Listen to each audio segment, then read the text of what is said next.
And thanks to you, Florida. Thanks to you. We'll have a president of the United States who will make appointments to the highest court in the land that will uphold the sanctity of life, our Second Amendment, and all the God-given liberties enshrined in the Constitution of the United States. Thanks to you. So I'm here, men and women of Florida, just to say thanks. Thank you from the bottom of my heart.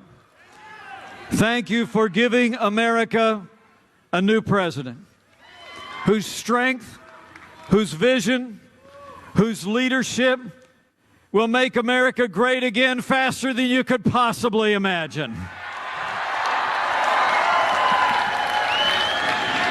So I say with a grateful heart, it is my high honor and distinct privilege to introduce to you the President-elect of the United States of America, Donald Trump.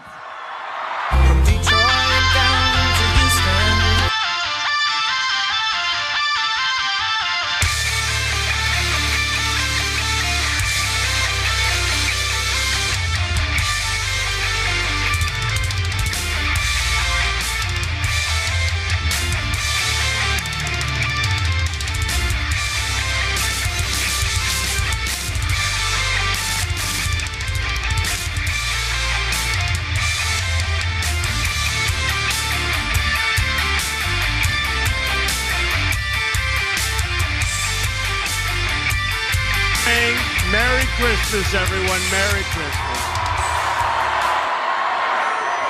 I'm here today for one main reason, to say thank you to the incredible people of Florida. What a group. As you know, Florida is my second home. In many ways, it's my first home. And I love this state. I love the people. I love the people of the state. You propelled to victory a grassroots movement, the likes of which the world they've never seen it before. Look at these people. How many people are here? Man, that's a lot of people. They say we broke the record tonight, by the way, folks. We broke the record. Incredible. Incredible people. The patriots in this audience tonight stood up to the global special interests and delivered a historic win for the American worker. American worker. With your votes,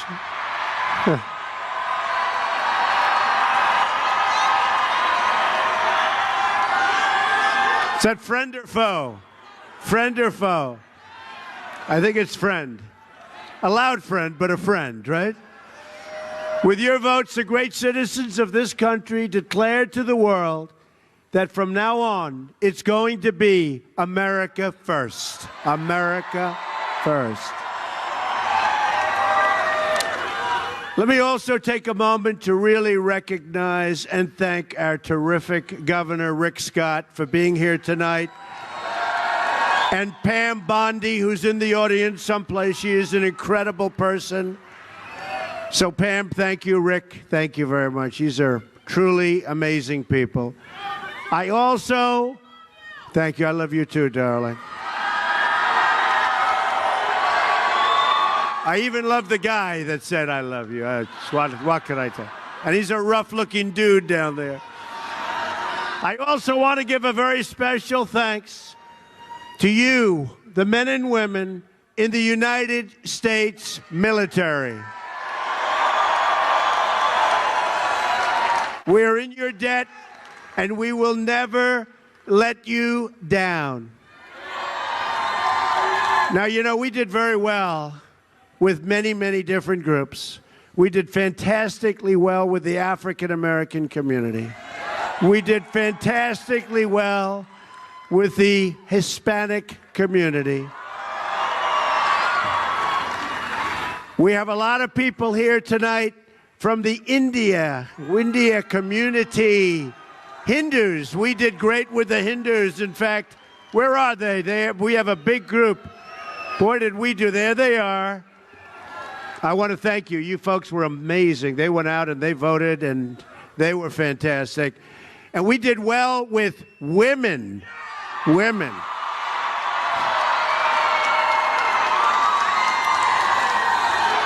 But you know, and by the way, how about the evangelicals? How good was that?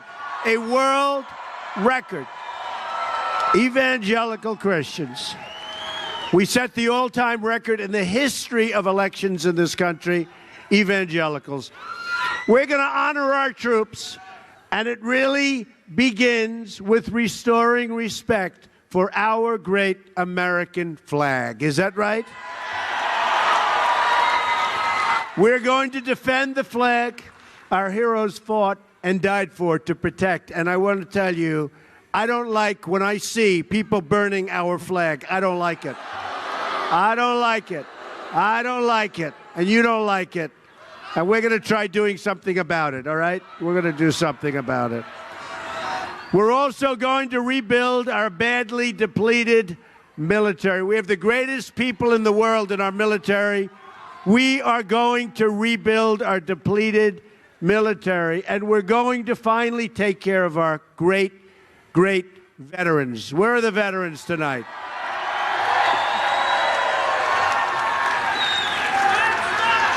America.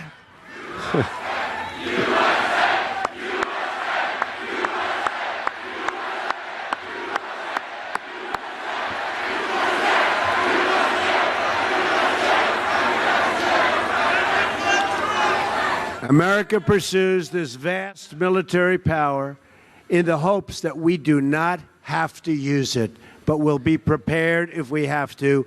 There's rarely been a time when we've needed military power more than it is right now, and we're going to have it. It's going to be peace through strength.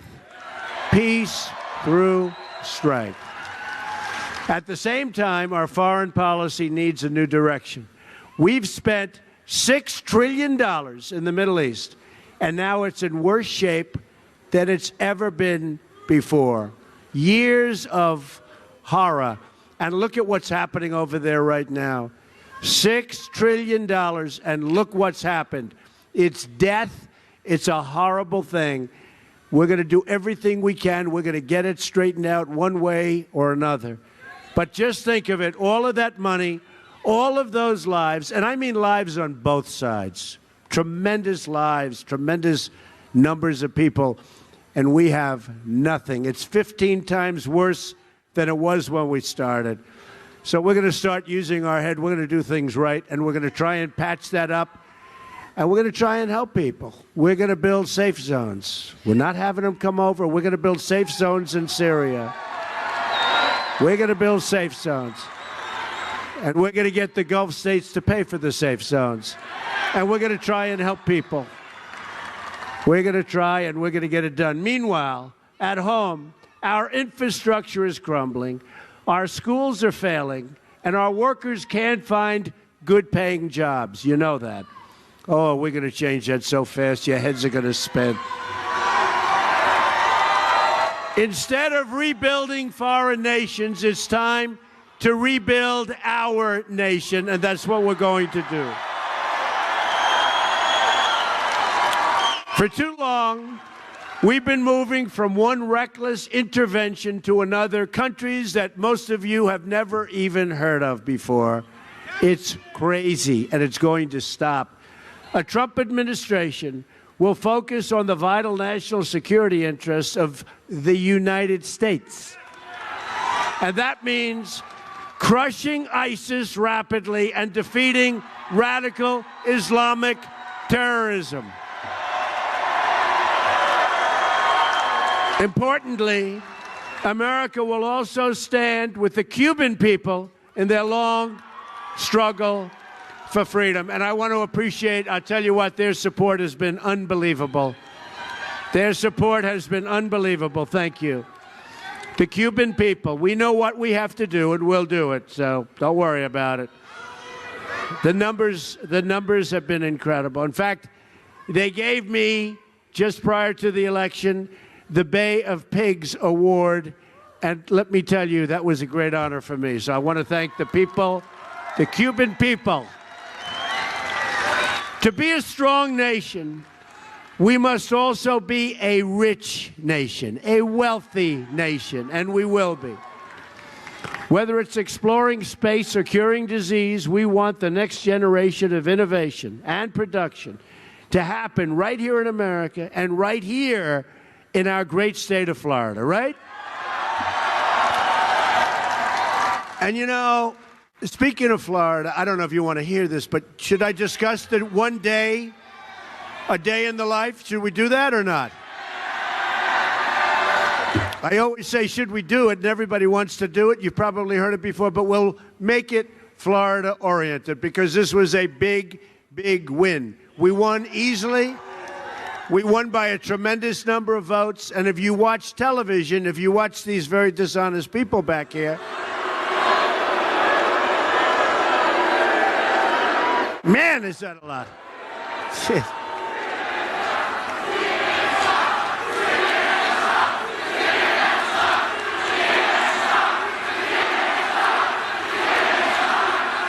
Well, you know, first of all, you know, maybe before we start, this field is massive, and I'm looking back there, and with the lights you can't see, but I'm seeing, there they are, look at that. That is a lot of people. Man, that is, I'll tell you, that is a lot of people back there. Let's see if we can get the cameras to turn around and capture the size of this audience. They won't do it, but let's give it a shot. Man, that's a big crowd.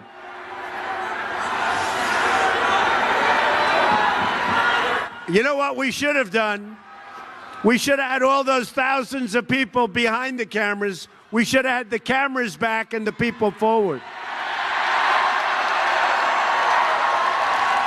Because we waste our time with these people. We should have had the cameras back. Next time, please do that. Just move the cameras back.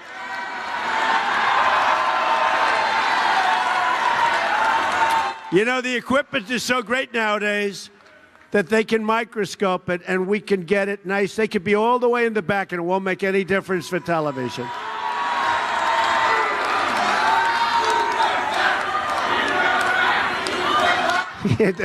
They're screaming, move them back. You believe it? Move them back.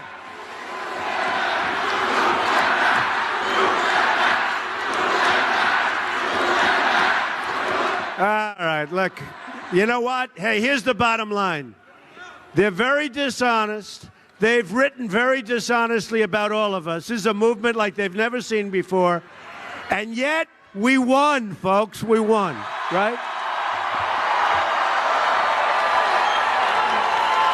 And you see the other side is complaining. You watch? I mean, they're all complaining. Oh, gee. Well, before the election, when they thought they were going to win, and I didn't, I'll tell you what, that final week was magic. Every place we went, we had crowds like this. And you're going to have 22,000 people here tonight. More. You got thousands outside that can't get in. That's pretty good when you can't get into a field, okay? And I spoke actually to the fire marshal. I said, can't you let more people in the back? They said, no. I said, why? There's no fire here. They said, no, sir, it's stampede. I said, stampede? No, seriously, that's how many people we have. They're worried about a stampede. At least we know it's going to be a friendly stampede, right? Very friendly. Well, I really appreciate you being here. This is incredible. And this is really, you know, I had this idea. We won. And we won very easily. We had 306. Remember, they said he cannot get to 270. There is no path to 270, right? I went to Maine 4 times because I wanted to get 1 vote. Maine had 1. I needed the 1 because I believed these people. So what happened is this. We went out and we watched the media, and we believed the media. And the media is very dishonest. They were even dishonest in their exit polls, right? Now, what's the purpose of being dishonest in an exit poll when you're going to find out the truth in 3 hours? What are they doing? Other than tormenting us because we thought for about 2 or 3 hours we were going to lose, right?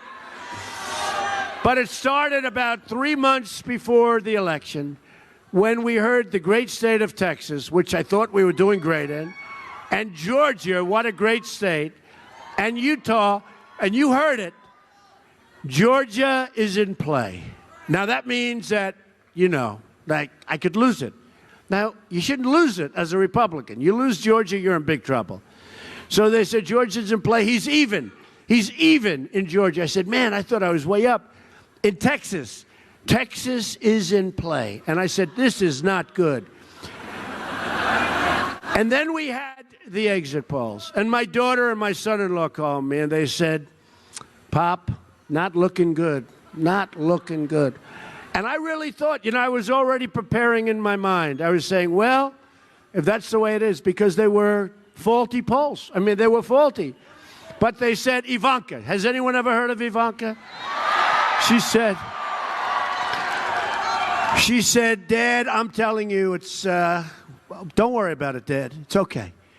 I said, I can't believe it that we're going to lose. I can't believe it because I've been, I've seen these crowds. It just doesn't make sense. Anyway, bottom line, the polls close, right? And they go, Donald Trump has won the great state of Texas. I said, what happened? Like in 2 minutes. Donald Trump, breaking news. Donald Trump has won Georgia. Donald Trump has won Utah. Now, these were states for 2 months they're talking about that were even. And in fact, in Utah, I had this character that nobody ever saw before. Nobody ever heard of him before. I said to my wife, that's correct, that's his name. He said, Evan McMuffin. Do you believe this? Or something like that. Now, I never heard of this guy before. Nobody did. And the polls said, he is even with Donald Trump. My wife said, she looked at the television, she said, he's not even with you. Believe me, he's not even. Anyway, so we win. They all love Melania. Is Melania great? She's great. She is great. She is a solid rock, great person. And she loves you, and she's enjoying herself. I'll tell you that. It's much better to win than to lose. Do we agree with that? So Utah, it gets announced very early. Breaking news, Donald Trump has won Utah. Now, we didn't just win it. We, slowed it. And Evan, whoever this is, this person, remember he said, we think we can win the election. We said, but you're only going to win maybe Utah. And you know what he would have done if he did? Maybe. It didn't turn out that way because we had plenty of votes, plenty of everything. But all he would have... Oh, I don't know if he's a lightweight. We should never say that. That's not good. Don't ever call a person like that a lightweight. Boy, what a group. Only in Florida can this stuff happen. But we won Utah by a lot, like a real lot. And it was a massive, and Evan didn't even come in second. Hillary came in second, okay? So again, I really believe it was dishonest polling, but who knows, right? Who thinks it was dishonest by the media? I do. So we open up with that. Then all of a sudden, Ohio, where they had us down for 2 months, as even, we win by almost 10 points. So we hear, and we were supposed to win maybe by 2 points or 1 point or 3 points. And I had a little hostile environment. I had a governor that wasn't exactly like the great Rick Scott. I had a governor who, I said, how do you win a state when you don't have the support of the governor? Well, we won. I think I probably did better this way. So they go out and they say, breaking news, Donald Trump has won Ohio, and with a very big number. And then breaking news, Donald Trump has won Iowa by more than 10 points. That's unheard of, right? And then we come down to this beautiful piece of land that we all love, surrounded by the ocean, right? Surrounded by beautiful seas. It's a place called Florida. Have you ever heard of it? Has everybody heard of Florida? I love Florida. I love the people of Florida. So All night long, it's even. It's even. It's going even, even. And then they get to the Panhandle. Now, I don't know who lives in the Panhandle. Not too many. Did I blow them out in the Panhandle or what? You know why? Because the Panhandle wants its jobs back, okay? But the Panhandle was unbelievable. And we won Florida big, much bigger than anybody thought. Big. So they go. Yeah. And you know, you had the other side. They were being interviewed saying, we will win Florida and we expect to win it easily. Breaking news. Donald Trump wins the state of Florida, right? Right?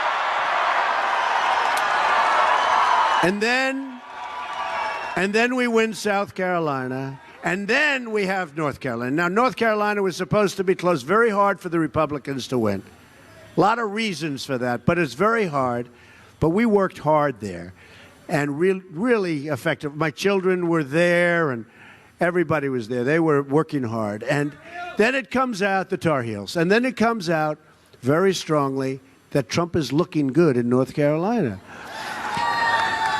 And my opponent, I won't mention names because I wouldn't want to, but my opponent, they spent a fortune. They spent a fortune in North Carolina.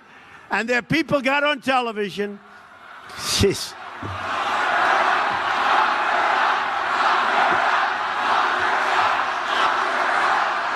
Oh, that's so terrible. You know, here's what's happened. And I noticed because I did Ohio. We did Iowa. We did North Carolina. We did all over. Last night, Hershey, Pennsylvania. Did you see that crowd? Pennsylvania. And it's like, thank you, Florida. Thank you, Pennsylvania. We're doing a thank you. Nobody's ever heard of it before. That's why we all have more imagination than anybody that's ever done this, right? Because we're not politicians. But I'll tell you what I noticed. Okay, so I'll tell you what I noticed. So we go to Ohio and we go to Iowa. The crowds are incredible. Thank you. Thank you. Thank you. Thank you. Amazing people. So here's what I noticed.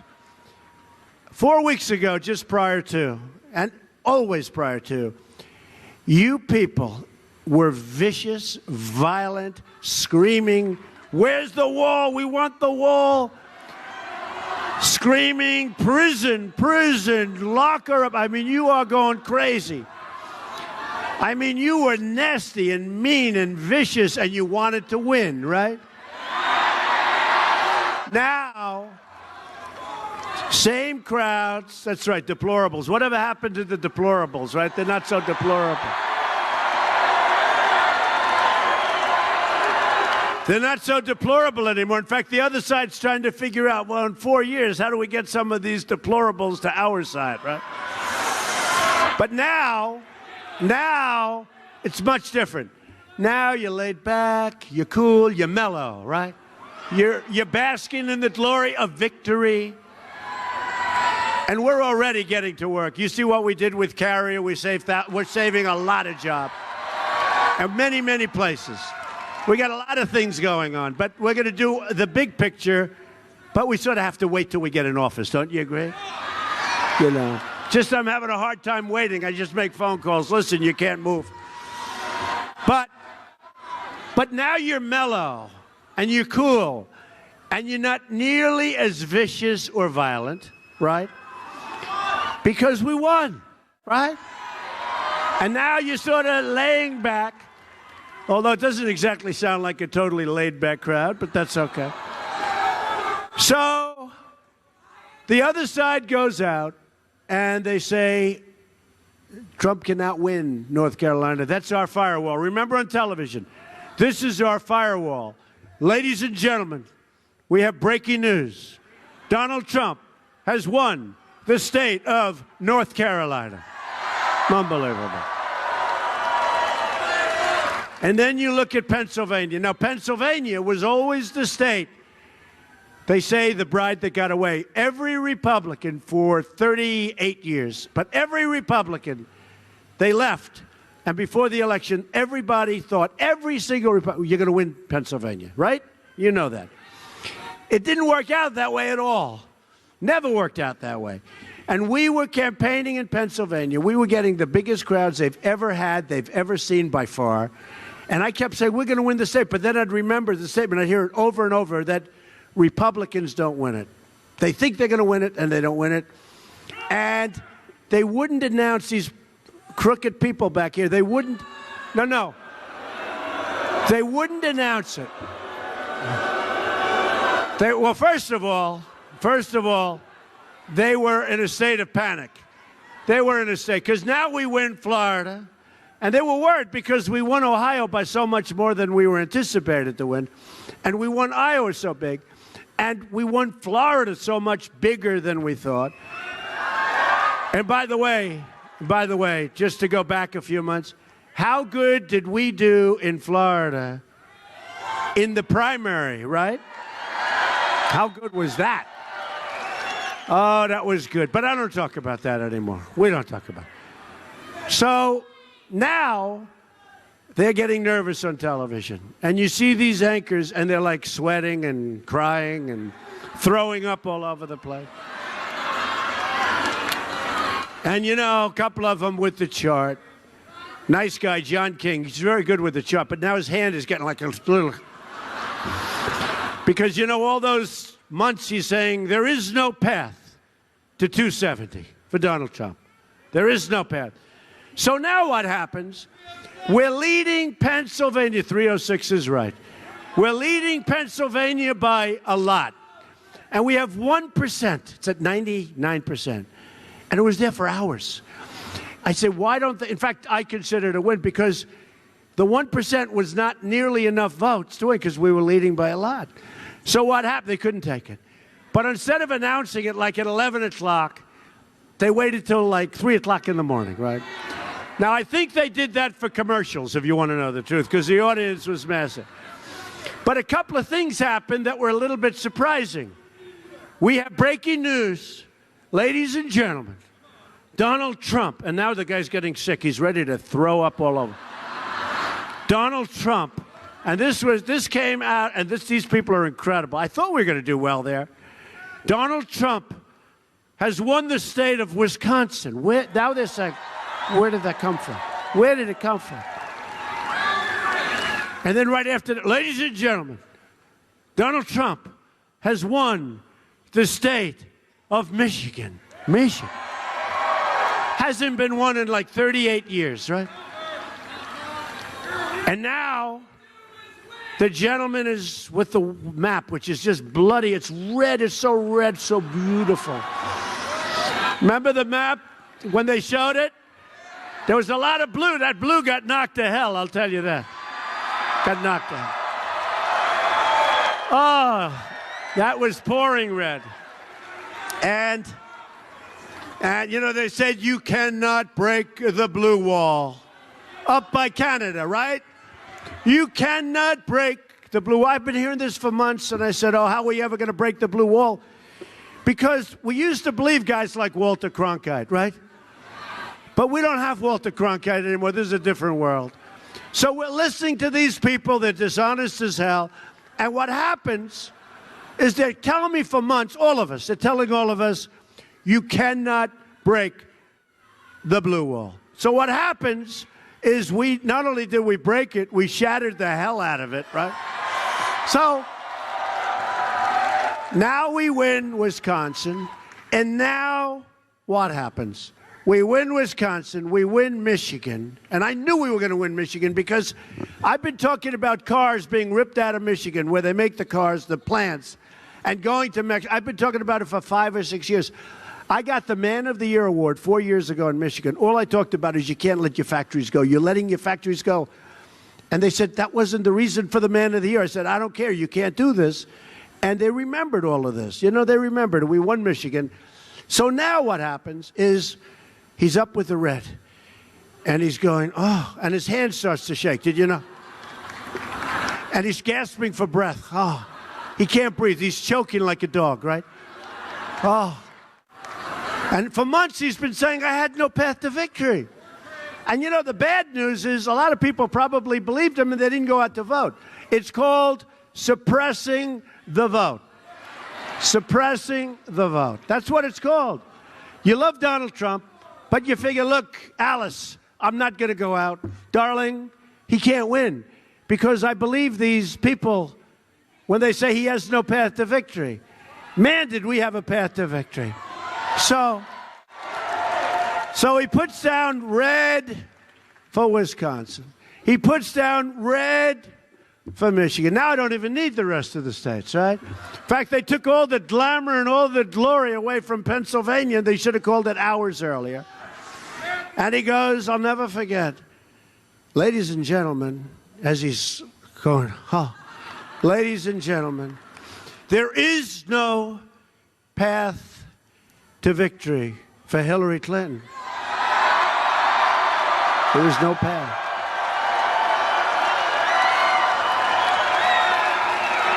There is no path. Incredible.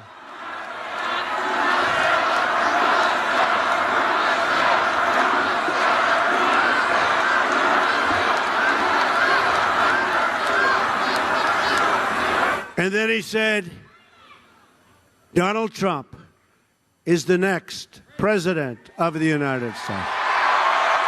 It's you. You. It was an amazing evening.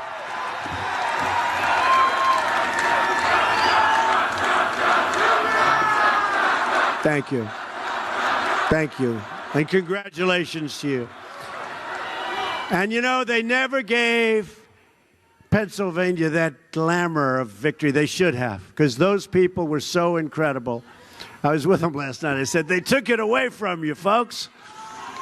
But then Pennsylvania came in and others came in, and it was like incredible. So we ended up with 306, and it could have even been more than that. It was an amazing evening.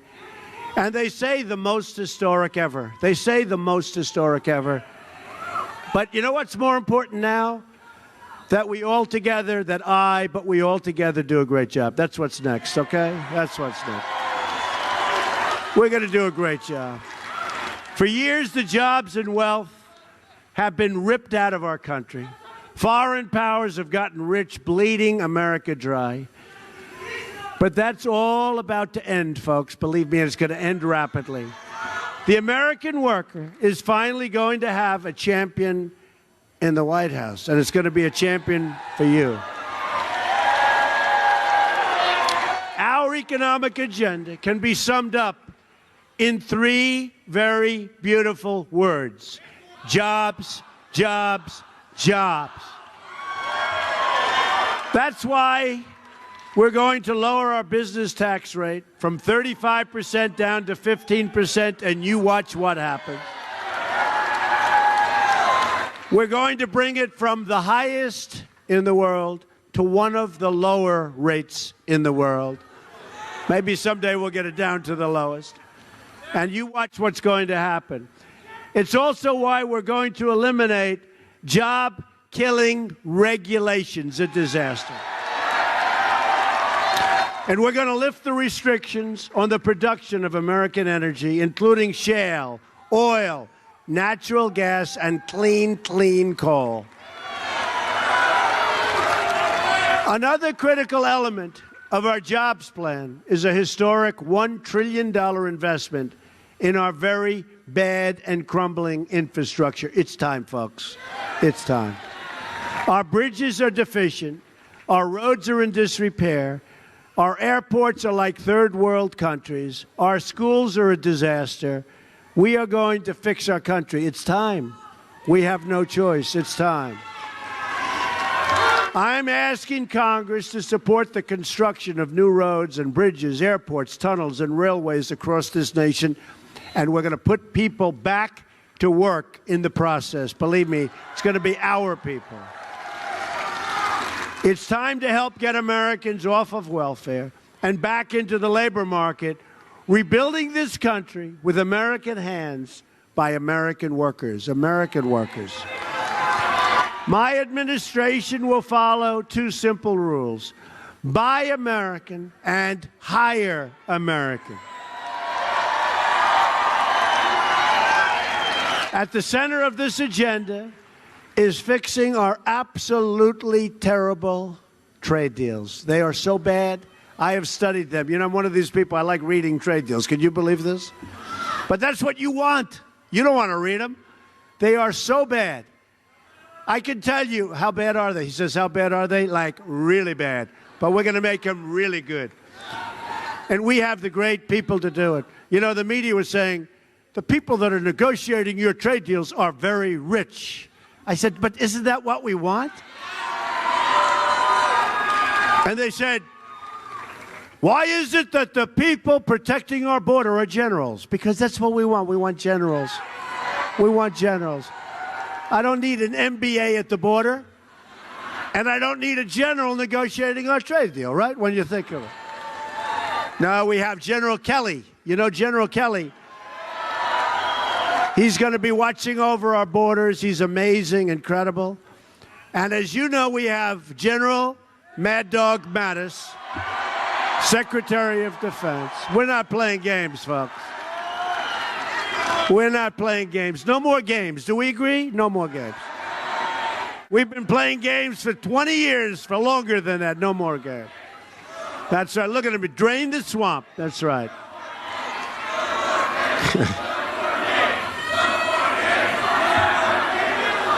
It's pretty good.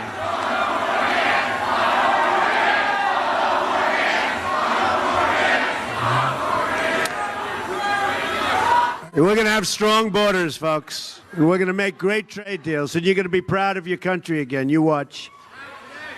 America is now running a nearly $800 billion trade deficit. Think of it, $800 billion. Our country has lost 1/3 of its manufacturing jobs since NAFTA.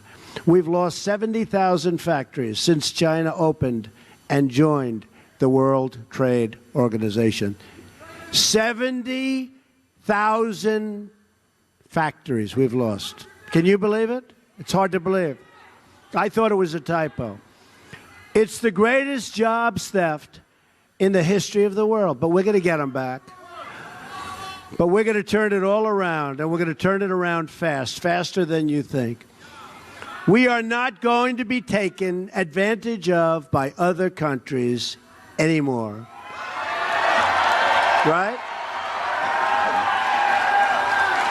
Our goal is to bring back that wonderful phrase. Remember, some of you that are a little bit older, made in the USA. Remember that beautiful? Made in the USA. We used to have on the cars it says made in the USA. We don't have that anymore. We're going to start putting made in the USA, right? What do you like better? Made in the USA or made in America? Hold it. Hold it. Yeah.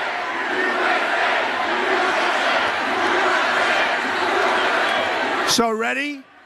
Who likes made in America? Who likes made in the USA? Yeah.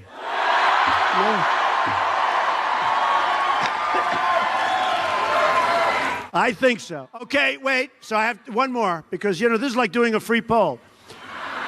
You know, a lot of people would spend $1 million for that. And these are the people that led our country.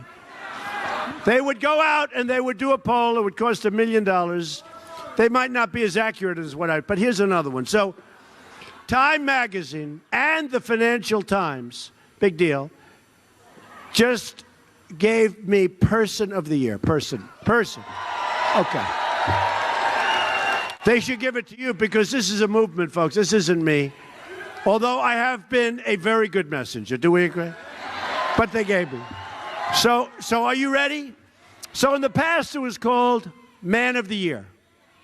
Now it's called Person of the Year. So here's the question. What do you like better? Ready? Do you like Person of the Year? Do you like Man of the Year?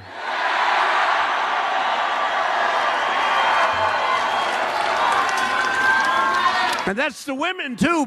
You know, I mean, it's, well, they want to be politically correct. Now, I've heard for so many years, man of the year, I'm man of the year, and then it comes out person. You know, look, they have to be politically correct. But I had an idea. No, I had an idea.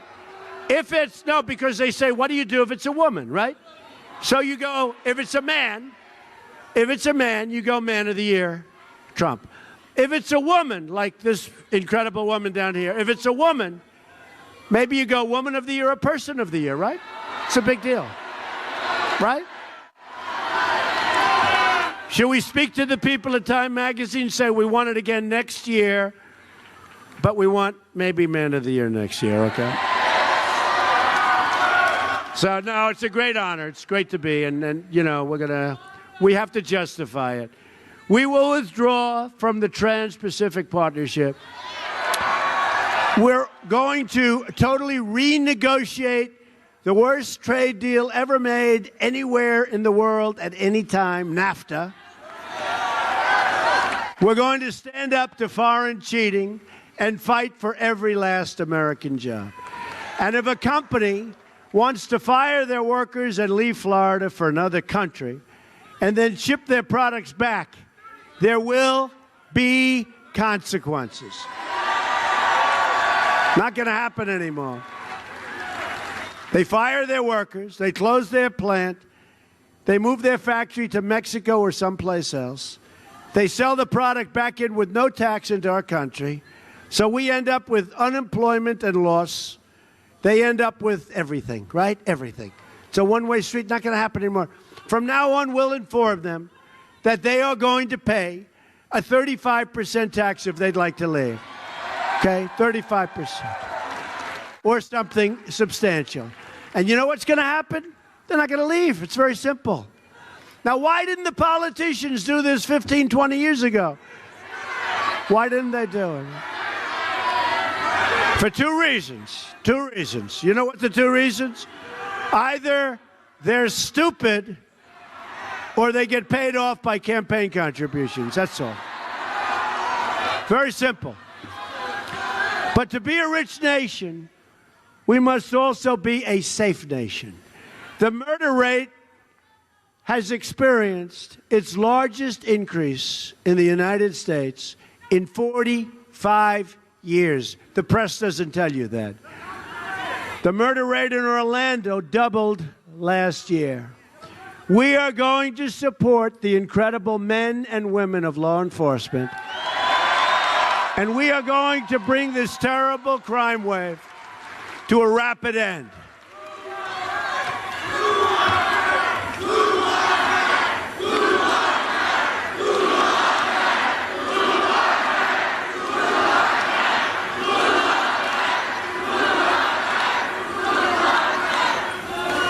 One of the greatest public safety threats remains open borders. This is horrible what's going on with the borders.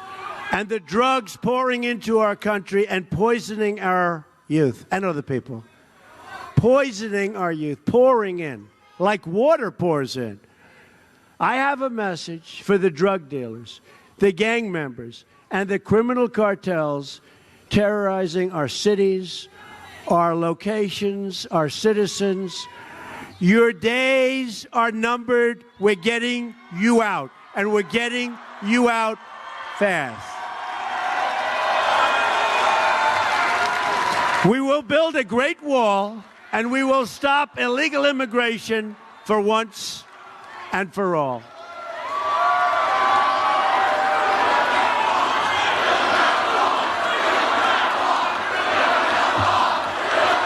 Going to build that wall. The Border Patrol agents endorsed me. ICE endorsed me. I said to them, tell me about the wall. They said, we need it, Mr. Trump. We need it. They know better than anybody. We're going to build a wall. It's going to be a great wall, and it's going to have big, beautiful doors in it because we're going to have people coming into our country. But they're going to come into our country legally. We will also work to keep our country safe from terrorism. The attack on Pulse nightclub in Orlando was the worst mass shooting in American history and the deadliest assault on the LGBTQ community in American history. We've seen Islamic terror attacks from Paris to Belgium to San Bernardino. One after another, again and again, we're going to stop it. So let me just state this as clearly as I can. I am going to keep radical Islamic terrorists the hell out of our country.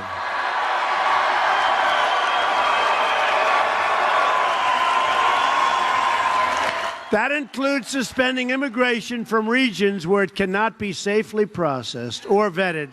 And the vetting is going to be a term that I devised that now other people are using, extreme vetting, right? Extreme vetting. Nothing will come before the safety and security of the American people. Ethics reform will be a crucial part of our plan as well. We're going to drain the swamp of corruption in Washington, D.C., and stop government officials from trading favors at your expense. We face many challenges, but this is truly an exciting time to be alive. The script is not yet written. We do not know what the page will read tomorrow. But for the first time in a long time, what we do know is that the pages will be authored by each and every one of you. You, the incredible American people, will be in charge. Your voice, your desires, your hopes, your aspirations will never again fall on deaf ears.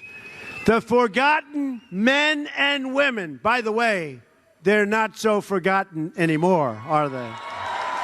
They didn't know what hit them. Oh, those forgotten people, they're not forgotten. They are not forgotten. They're still writing stories about it. They say, what happened?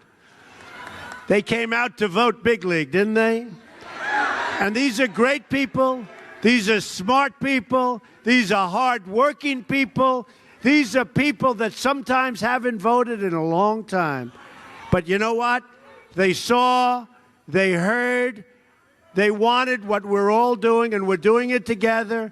And they came out, and these people had no clue what the hell happened. So I just want to tell you thank you. And you're going to be very happy with the result. Thank you.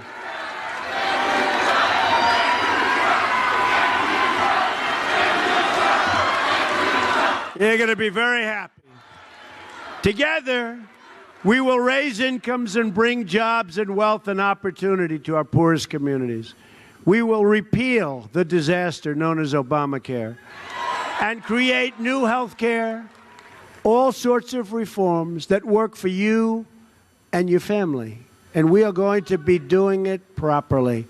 And we will not spend $5 billion for a website. Okay, remember that. And we will not spend $4.2 billion for an airplane so I can fly around, all right? $4.2 billion for Air Force One. I don't think so. We will reestablish the rule of law, defend the Second Amendment, protect religious liberty, and appoint justices to the United States Supreme Court who will uphold and defend the Constitution of the United States. We will heal our divisions and unify our country. Our country is very divided. We will bring our country back together. We will love everyone, not segments, not small groups or big groups. We're going to love everyone in our country. When Americans are unified, there is nothing we cannot do. No task is too great, no dream too large, no goal beyond our reach.